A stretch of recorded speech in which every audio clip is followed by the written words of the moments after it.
এক ভাই আমাকে কমেন্টস করছে যে ডায়াবেটিসের কোনো গাছন্ত ফর্মুলা ভালো ওষুধ আছে কিনা।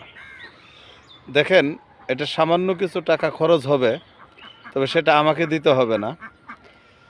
বাজারে যাবেন, 100 গ্রাম জামের বিচির গুঁড়া নেবেন, 100 গ্রাম আমের বিচির গুঁড়া, 100 গ্রাম বহেরা, 100 গ্রাম হরতকি, 100 গ্রাম সোনা পাতা।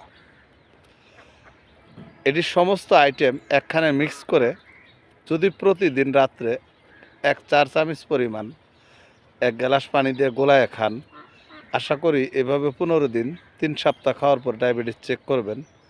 আর এর ভিতরে একটা কাজ করবেন, পাশাপাশি সাথে 250 গ্রাম মেথির গুঁড়া নেবেন।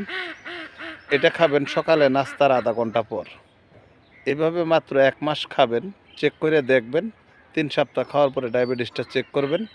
যদি দেখেন যে 100% কাজ হয়েছে, তো এটা আপনি কন্টিনিউ খাইয়ে যাবেন। এটা কোনো সাইড এফেক্ট নাই বা কোনো ক্ষতি নাই। এটা আল্লাহর নিয়ামত, প্রাকৃতিক জিনিস। আর যার কাছে ভালো লাগবে অবশ্যই কিনে খাবেন। একটু লাইক শেয়ার দিয়ে আমাকে উৎসাহিত করবেন।